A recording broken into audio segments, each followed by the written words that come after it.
Happy New Year, everyone. Yeah, it's a nice start to the new year with warming temperatures this week, thankfully. It's been a cold kind of end of this weekend. Not too cold, but seasonably cold. But then we'll see those warming temperatures throughout this week.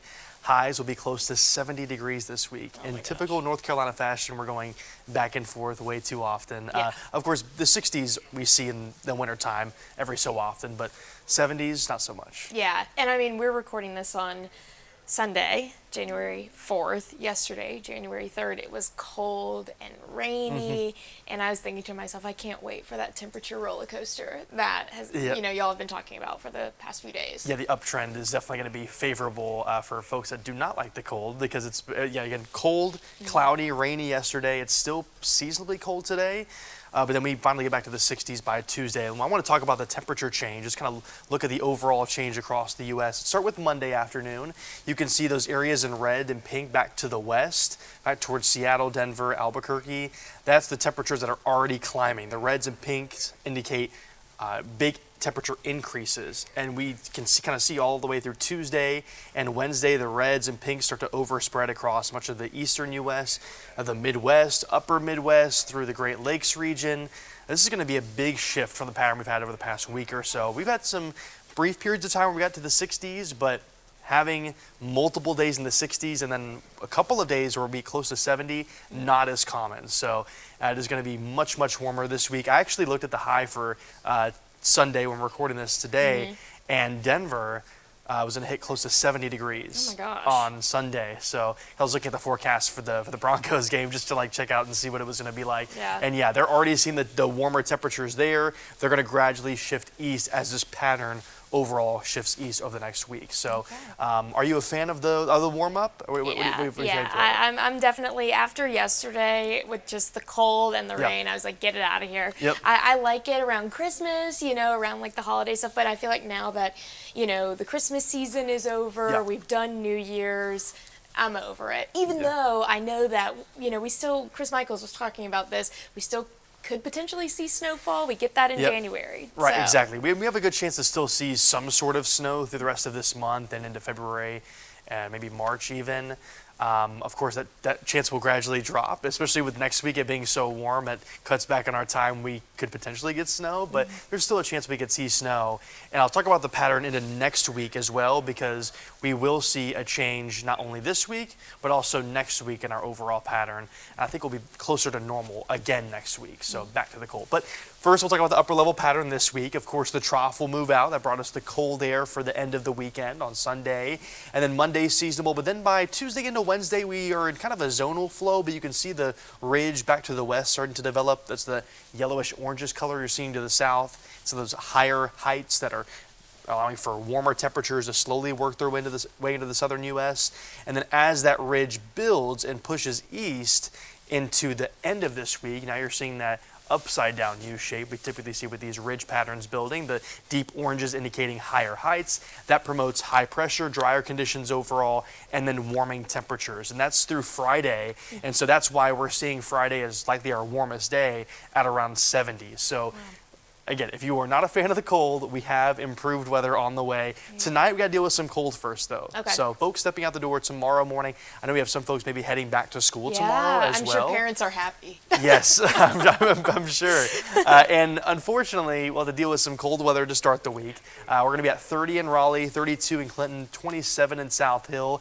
I think maybe some upper 20s might be harder to get, and the reason for that is you'll notice the icon there. We have some cloud cover overnight.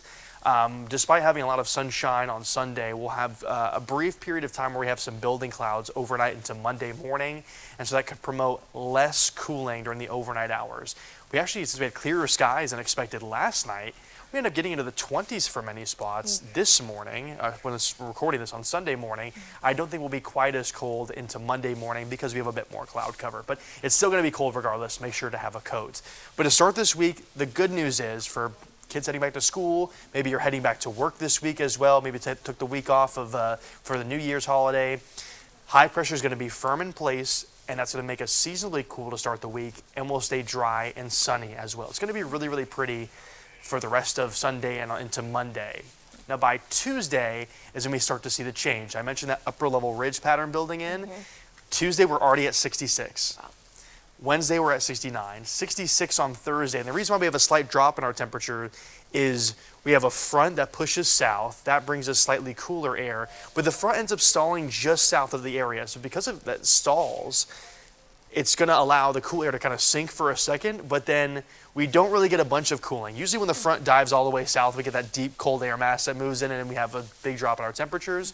We don't see that big drop. It's only a slight drop in the temperatures. So mid 60s on Thursday, and then that front lifts north once again on Friday. It lifts as a warm front. The warm air moves right back in from the south, and we have highs at around 70 degrees on Friday. So good weekend plans if you have anything on Friday. Exactly. Good day to be outside. End of the week, great day to be outside. And Thursday and Friday, we'll have more cloud cover. I will say that, more cloud cover to end the week.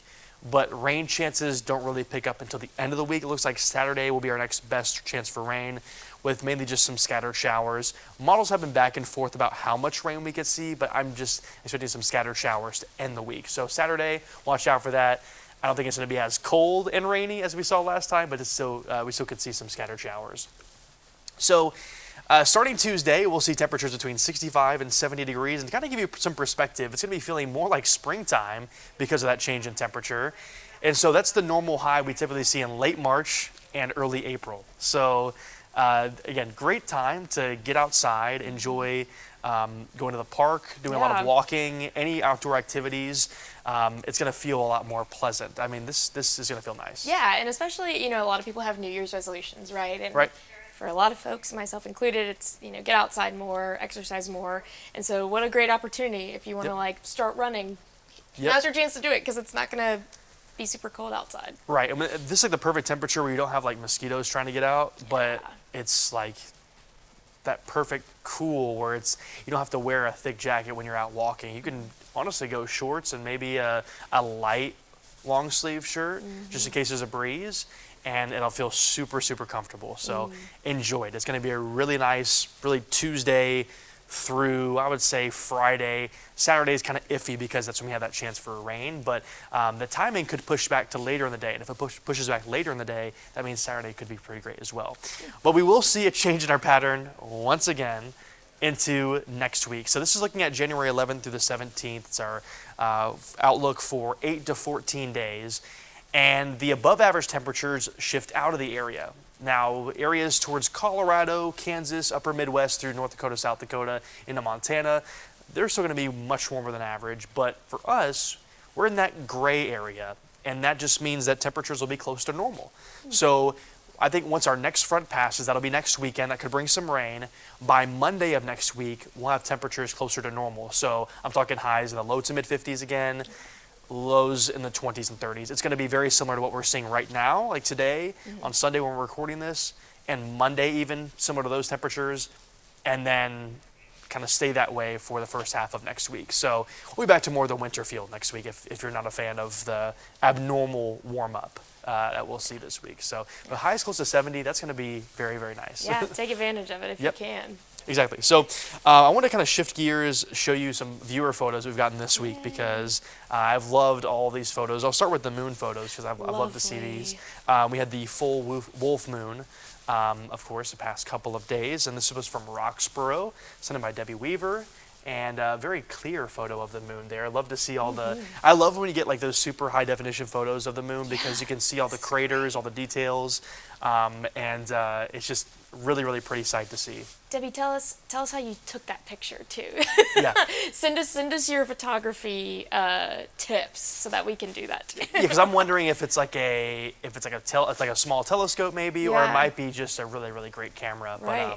But small telescopes even, I have a small one, and it has like a phone attachment, and so I need to be using that more because you can like actually attach the phone to the lens, or not right on the lens, but it's like just above the lens, and so you get really, really high definition photos of the moon. You can see all the craters and stuff like that. It's really fascinating. Love that. And then we have this photo from Pittsboro. Love to see this. This was one of the coolest photos I've seen with the Chatham County Courthouse plus the moon on the left side of the screen. Love it, Joe. Thanks so much for sending that in. We have a sunset here. This was, I think, the day before New Year's, so this was just absolutely gorgeous. Tons of, some mid and upper level clouds, gorgeous orange colors here. Erica sent this in from Wendell. Love to see that. And then I had to throw this in too. This is from the Acorn Drop, and the fireworks look so nice. Jonathan, thanks for sending this in out of Raleigh. That was obviously a very fun night for a lot of folks that were out and about for all the festivities for New Year's. It was very fun. I was here at the station, actually. We were covering this, obviously, for first night, and Carly, Dan Haggerty were out there, Eric Miller, and you could see everyone was bundled up, right? Like, it was cold, but everyone was having such a fun time. It looked so fun. So very jealous of folks that got to be out there. And the good news is, like, the good thing about that night was, because I worked that morning, was talking about the forecast for that night and talking about, people layering up that night. But the good news is you're kind of in a, pretty busy environment. So yeah, you can have a coat on, but everyone's kind of huddled together. So at least you're like kind of creating some more, and you're having a good time. You're moving around. So hopefully it didn't feel too cold out there. I don't think it was too bad. We were like upper 30s, low 40s. So it's not, it's not atypical for this time of the year. All right, I have one more thing to talk about. And if you haven't, seen this week, I encourage you to go on WRAL.com and just search up Ask the Meteorologist, and you'll see an article. I talk about this in more detail because we saw a lot of these contrails Friday morning before the high clouds really built into the area. And I had questions about, like, is this harmful? What's going on here? Like, this seems weird that we're seeing all these trails and they're just like staying in place. Is something going on here? Nothing. This is not something out of the ordinary. So I want to explain why we saw this and why they just kind of stayed in place. So that morning, Friday morning, we were seeing a shift in our pattern. We had a southwest wind at the upper levels and the lower levels. So I was promoting warming across the area. And on top of that, the upper levels of our atmosphere was just seeing more moisture overall. So any plane that went by in the upper parts of our atmosphere was creating contrails, like they always do. Water vapor from the exhaust of the planes are really hot. It condensates pretty quickly in the upper parts of the atmosphere, creates ice crystals, creates cirrus clouds in the upper parts of the atmosphere. And it usually shows up as a very straight line like this.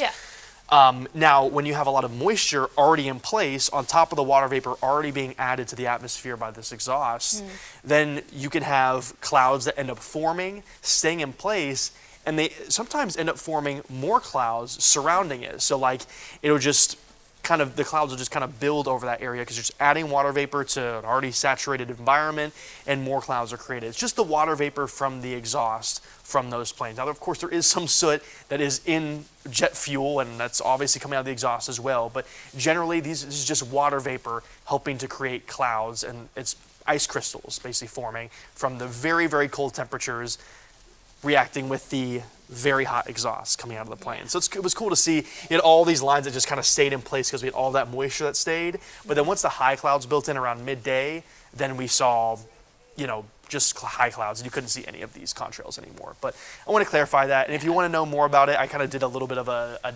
small deep dive online, so you should check it out. And I will say too, we have a climate reporter, Liz McLaughlin. She has done reporting on this exact thing, people reaching out saying, are these chemicals essentially being dumped into our atmosphere?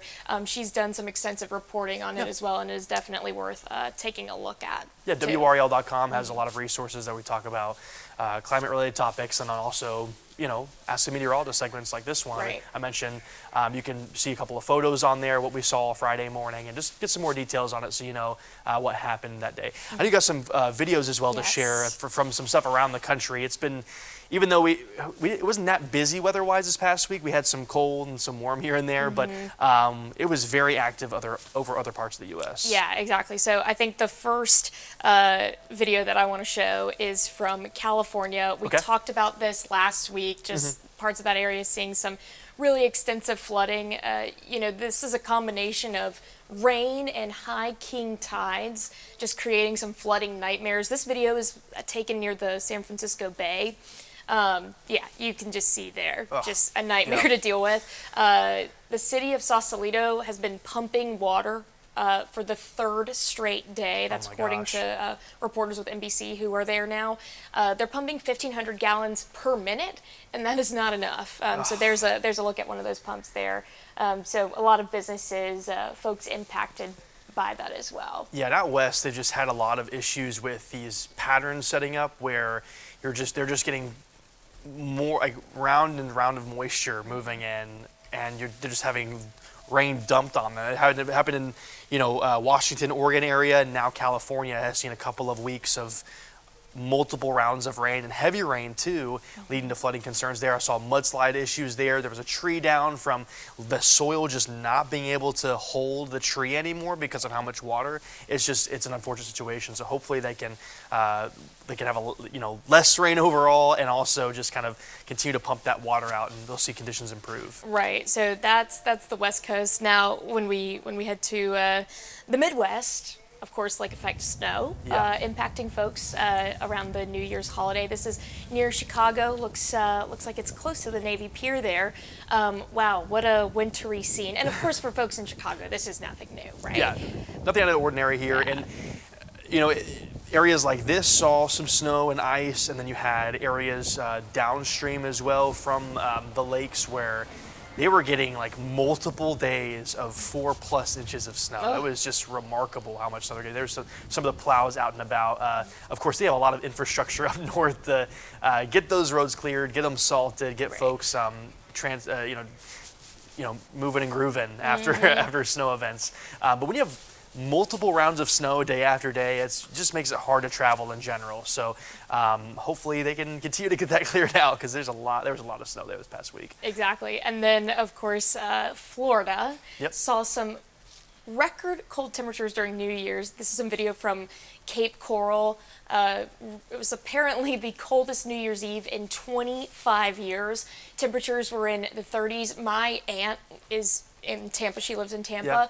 And I remember she called my mom and she's like, "It is cold. What is going on?" Tampa's high, I believe, was 57, low 40 on New Year's. That's just wild, right? People go to the beach for it to be warm. You've got the snowbirds that flock down there this time of year. Some folks are still out at the beach, though. Saw some people in bathing suits, so they're stronger than I am.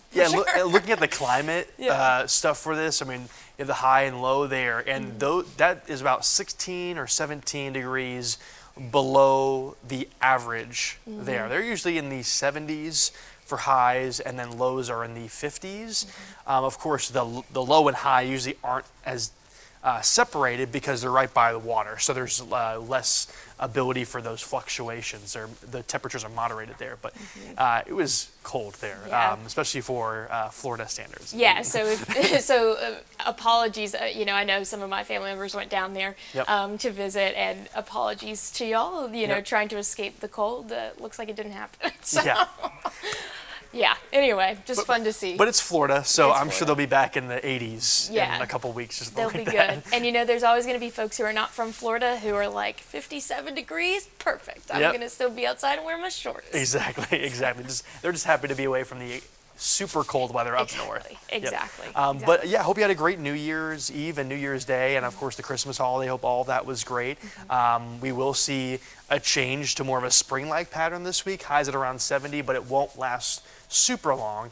But this week, the majority of it will see highs in the 60s or 70s. So hope you have your shorts and maybe some lighter long sleeve shirts ready to go, because it'll feel super comfortable this week. Otherwise, our next chance for rain comes later this week. So yeah, enjoy it. Enjoy it, and thanks for watching. Make sure to subscribe to our YouTube. Give us feedback, like our videos. We love to hear from y'all.